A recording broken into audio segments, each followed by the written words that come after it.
I'd like to introduce Diane J. Wright from Autastic.com. Diane, thank you so much for being here today. All right, so let's dive in and let's start with our big question here. If you don't mind, share with us your story about how you found out you were autistic. I would be happy to. It's a common story, actually, once you get into the community. So here's my story about how and when I found out. I was in my early 40s. I think I was 42 at the time. And I had kept noticing that my life wasn't what I had expected it to be. Expectations are a big feature in the story. I'd always been like one of those exceptional people, gifted in school and all that. So people had always praised me for being good at things, and I was always good at things. So I couldn't understand, because I tried really hard and I made sure I was good at things. I couldn't understand why my life wasn't reflecting that. It wasn't what I was, the messages I was taking in about what success wasn't exactly lining up, and I couldn't get it. So I took time out, I stopped everything, and I searched for an answer. Very autistic way to do things. Very. I think we can all relate to that one. Yeah, totally. And I was digging into all the books and the research, like everything I could, because I was out of ideas. And I stumbled on one of those lovely articles that's out there about autism in women. And for the very first time in my entire life, I saw another person saying the words that were inside me. The way she was describing her life floored me, because being who I am, I'm biracial, I'm taller than most people, I'm smart, I'm all these things that are different. I attributed all my weirdness to that. I never thought, it never occurred to me. And I was fortunate enough at that time that I'd never really heard the word autism in any meaningful way. So I hadn't been told what to think about it. So that was probably really helpful. Yeah, the fact that I saw this got me really excited that there were enough people out there in the world that existed, that there was a word. Do you know what I mean? I know exactly what you mean. Yeah, of course you do.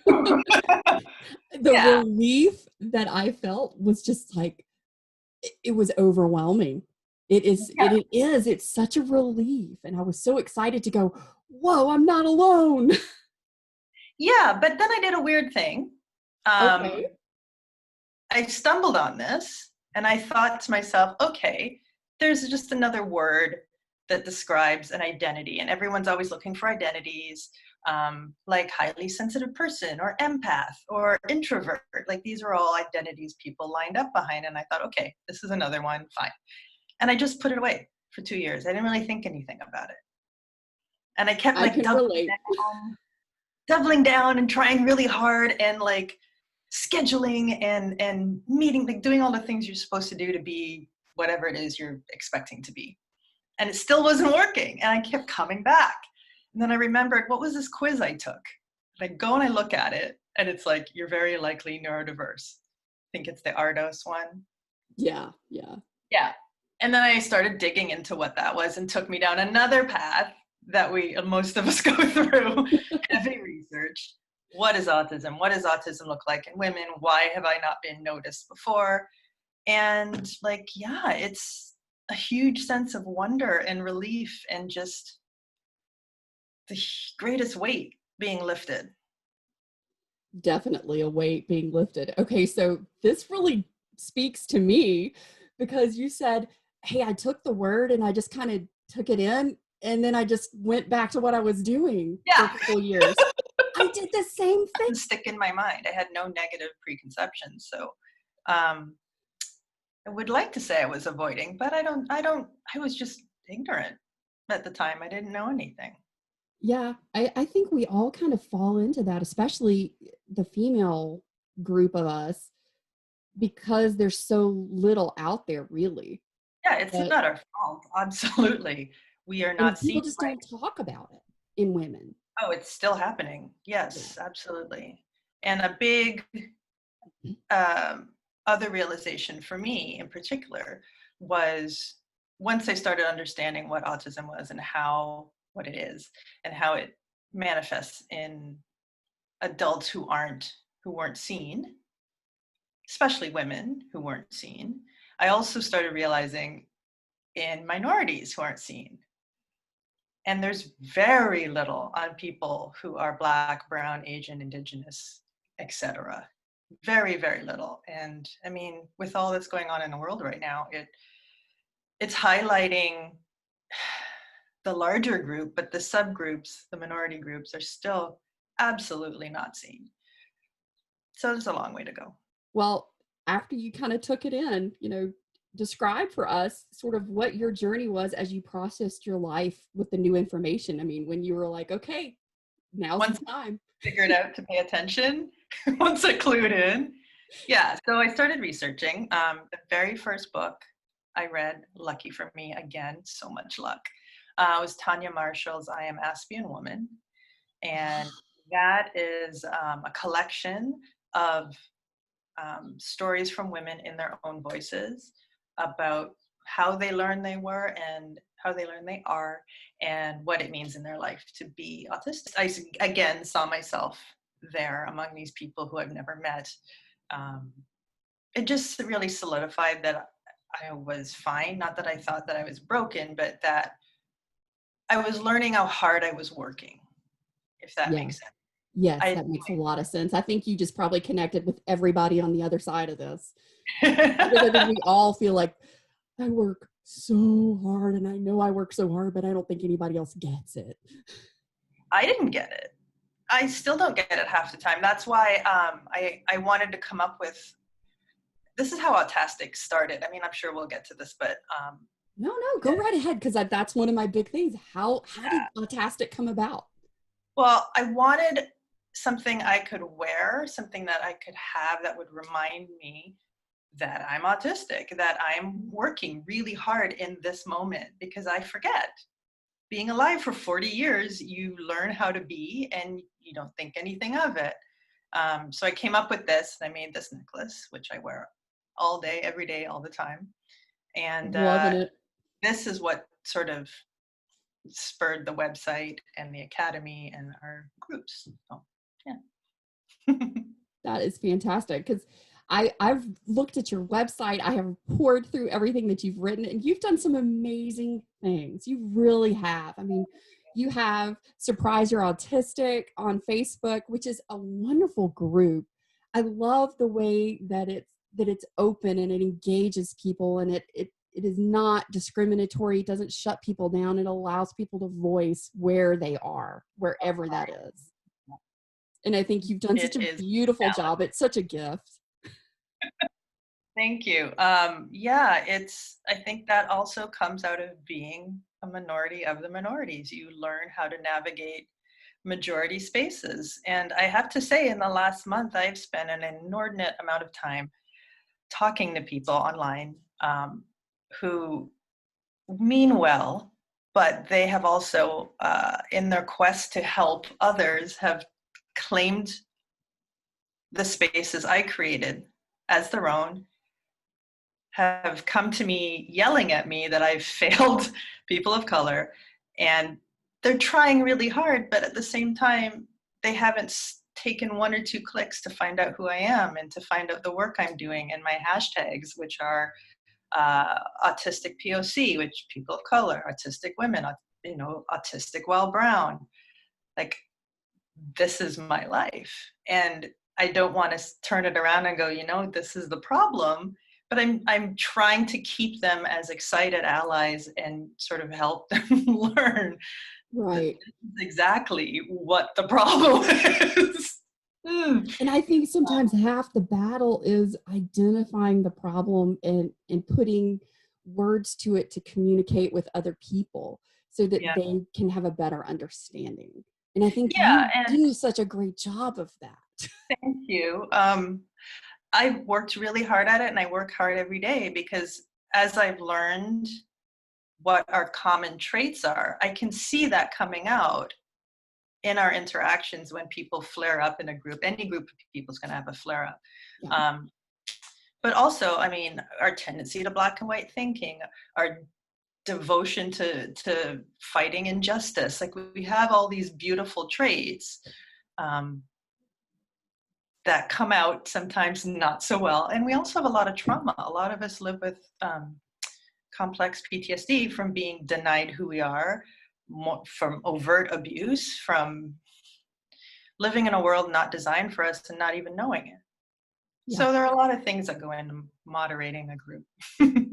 Well, I have to say that I'm in several groups, and yours is by far the top of the heap. I mean, it's my benchmark for what I aspire and work very hard Wow. to try and be on my side. Are you trying to make me cry?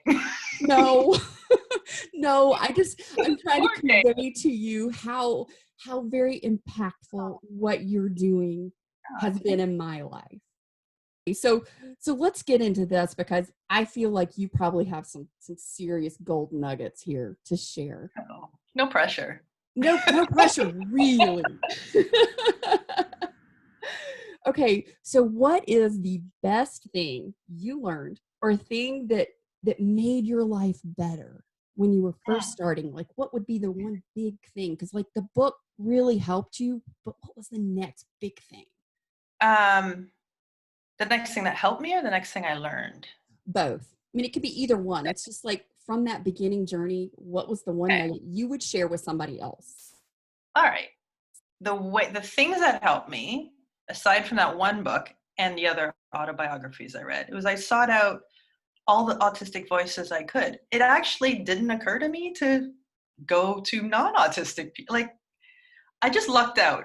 So I looked up vloggers and found so many wonderful people doing vlogs on what it's like to be autistic, men, women, all rate. Like, I've separated all those out in my YouTube channel, which I will show you. Vloggers, podcasters, writers, artists.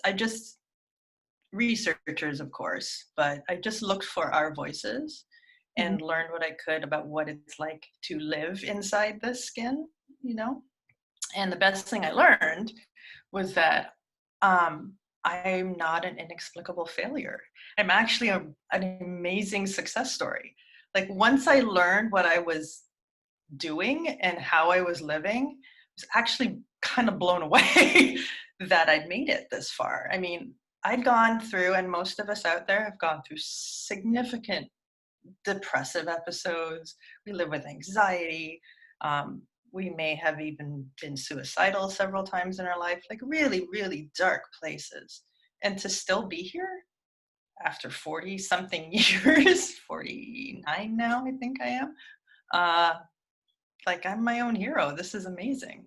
And my life is better than ever.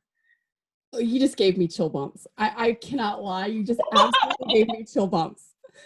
I'm not saying it's all rosy. This is exactly why I wanted to get your voice out there and share you, because this is exactly what we need to hear.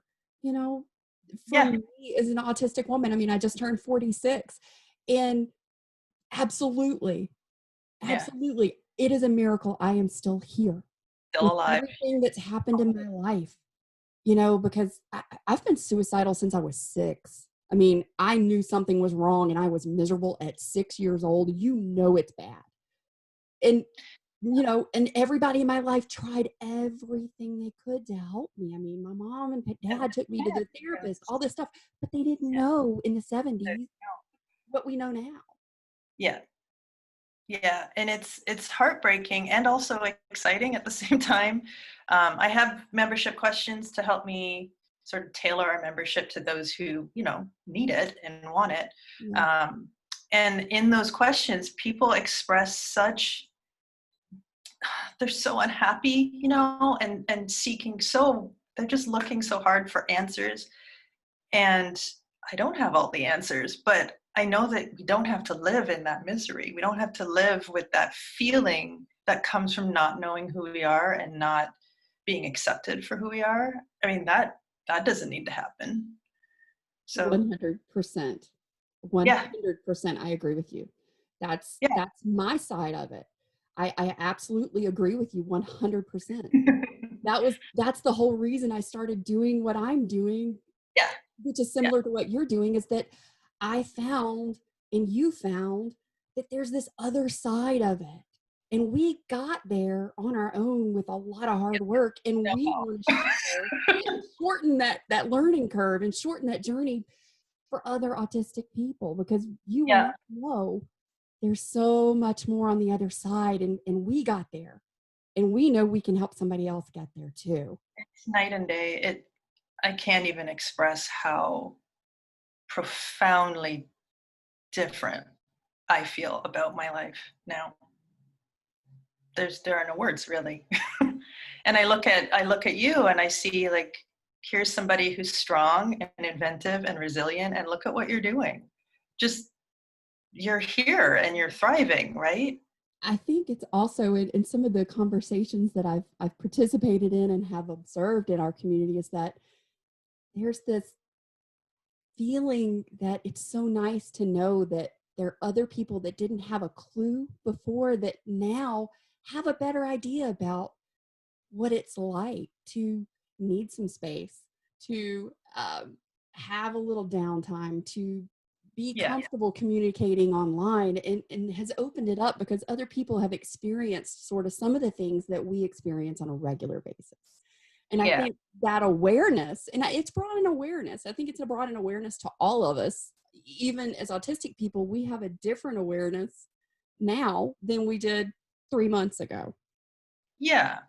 And I very much made it my purpose, once I started learning what the world thought of us, to meeting people across the spectrum, around the spectrum. It's not linear, but because I understand my experience, but I don't understand everybody's experience. So I wanted to make sure that when I founded Autastic.com and Autistic Women of Color and Surprise You're Autistic, that we're not only talking to ourselves and our bubble of, like, we are people of all support needs, and I want to make sure that we're all represented and included, because we don't need minorities inside our minority. We just don't. Yeah. You know? We have to work together to reach some common goals that elevate everyone. Yeah. What is the hardest part of your autism journey, and how did you embrace it for growth and change? Because I know that, I recognize in you what I see in myself, so it really fired. You shifted, you did what I did, and I feel like you really must have. It's like I was always sort of a positive person, but there was something that shifted when I started to really learn who I was, and as an autistic woman. And I was able to then shift my thinking and how I perceive the world. So I look at things, and I feel like you seem to look at things as an opportunity. It's not a challenge, it's not a failure. It's an opportunity to learn. It's an opportunity to grow. And I think the hardest things are the ones that really grow us. I am a diehard pessimist, and you would never know it. Oh my gosh, I can't believe you just said that. Wow, you just lit me up on this end. yeah, no, I'm a pessimist. I'm a survivor of abuse, so I am hypervigilant. So my default state is all of those things, and I've learned and cultivated the positivity, if that's what you want to call it, because it just makes my life better. Oh, just drop the mic on that one. Wow. That right there, that's serious. And I think that everybody can relate to that, because, like you said, we all have those in the PTSD. We've had some abuses and things like that. And that, that makes your life better to shift how you see it. Yeah. I don't expect it to be like sunshine and rainbows every day. There are dark moments, absolutely, but I constantly am learning how to get through those, how to hold my own hand through those times, because I guess you live long enough, you realize time that there's the wave, right? Yeah. There are the dark troughs of horror, and then your body and your mind are resilient, they're strong, and they bring you back up again, and you can see the sunshine and the rainbows and think, oh, I'm glad I woke up today. Nothing is constant. Even the terrible stuff, even what's happening now, is not constant. I So think that that's a great point, Diana. Absolutely. It's not constant. And I think that so many people fail to stop and recognize that everything is temporary, the good, the bad, and the ugly. yeah, And it's a harsh but how we look at it changes how we're perceiving the good, the bad, and the ugly in the moment. and how we perceive it changes how we feel and how our bodies respond.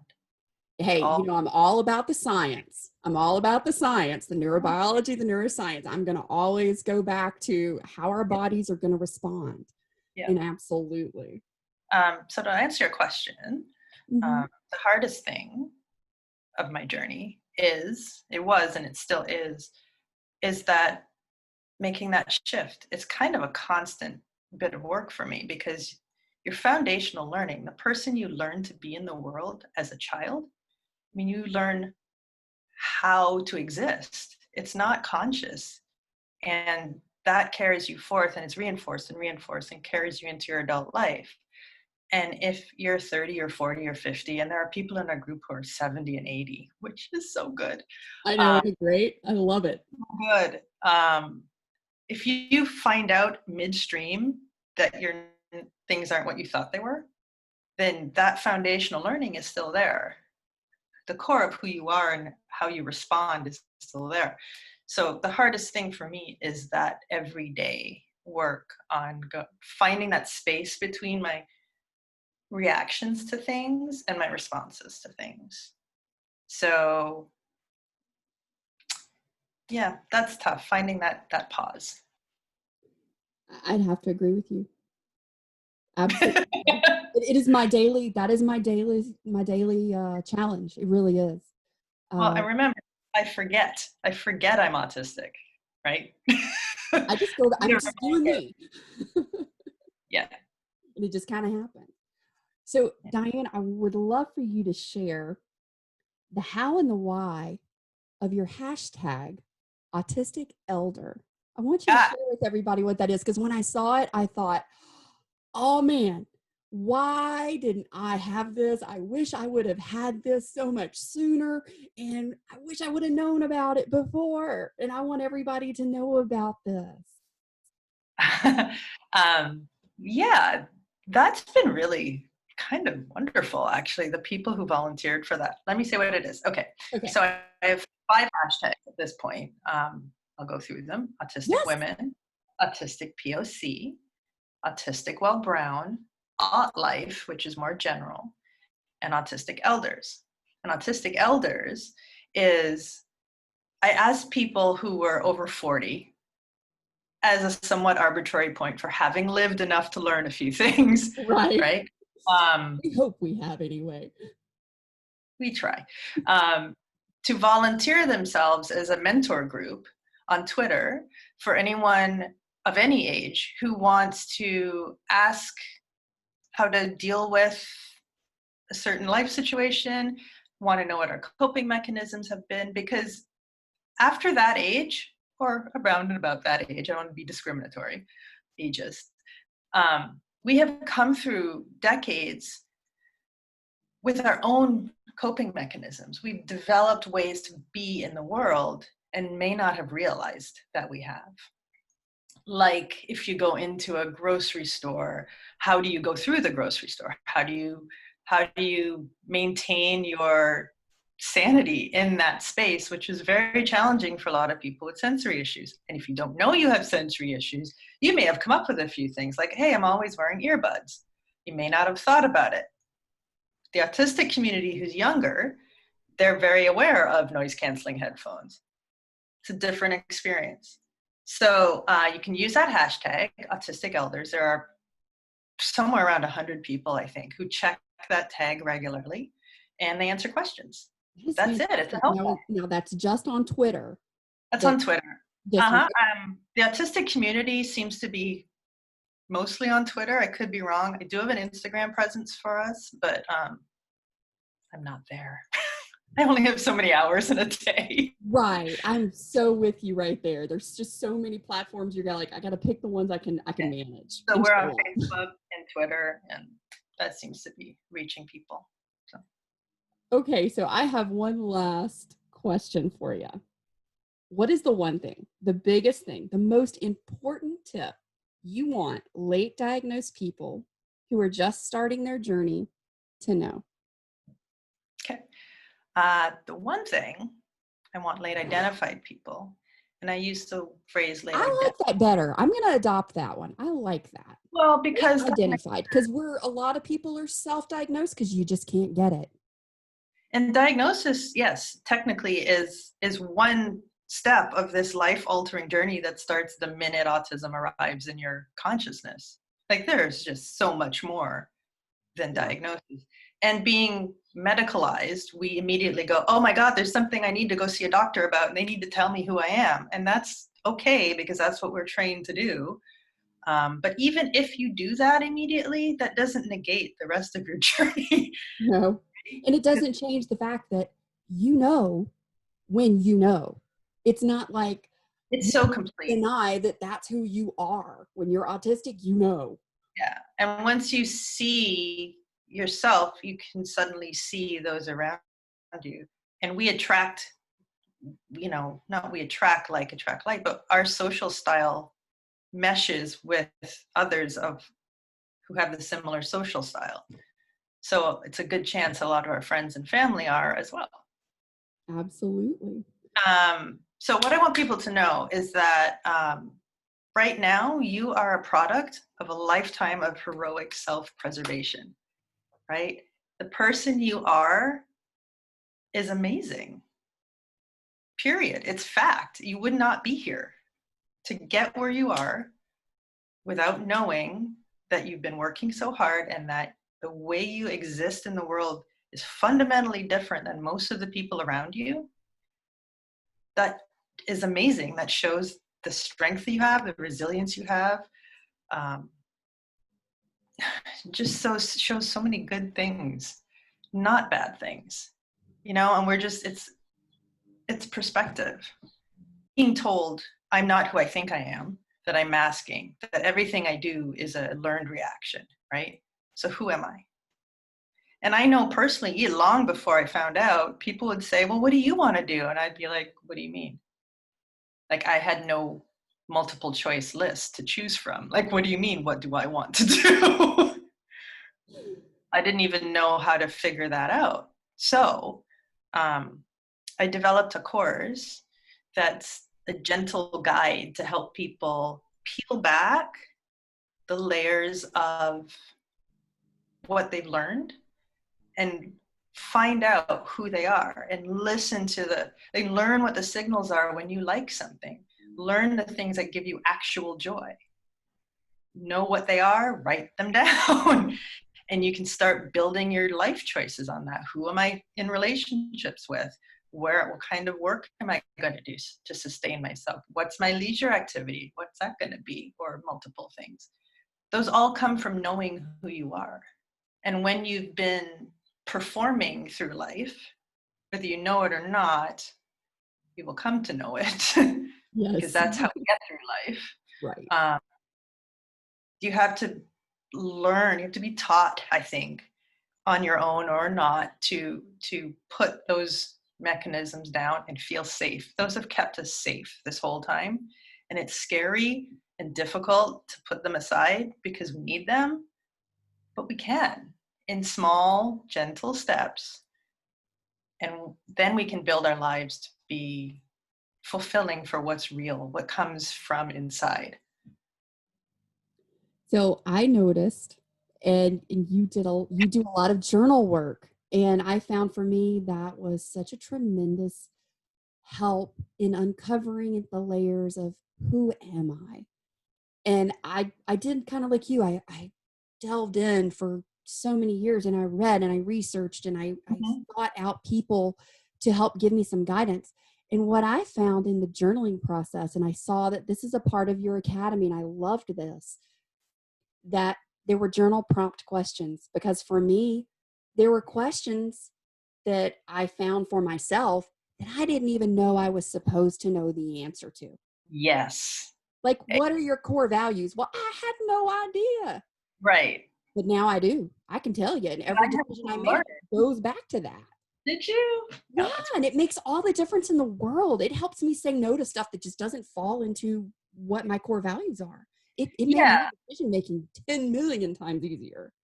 Yeah. I mean, I had to really research that. It sounds kind of odd, but I didn't know No, either. I I did didn't it. know how to know. So I had to go find out. And like this took years. Yes. to Yes. figure I am right there with you. Yeah, reading books, watching therapy sessions, pulling in my therapy tools, and I bundled it all together because back to autistic elders, we get to learn this stuff, maybe if we're lucky, but most of the time we're just sort of getting through life. It doesn't need to be that way. We can do better than just getting through. I Getting 100% through is agree with enough. you. It's enough, and sometimes it's all we can do, but there can be moments that are good and joyous and in connection with other people. We're pack animals. We need that. Amen. So, Diane J. Wright from Autastic.com. Thank you so much for joining us today in the Social Audie and the Socially Intelligent Autistic group. You are such a blessing and a gift to the autistic community, and you are just an astounding and amazing human. And I am so thrilled that I got to meet you and honored that you were here today sharing your journey and the wonderful things that you're doing out there. I'm going to make sure I include Diane's contact information so that you guys can reach out and you can use these hashtags that she has going that are out there to connect you with your group. You know, we're all different. We all have a different place. And she has such an amazing voice and perspective. And if you haven't checked out autastic.com, be sure you do.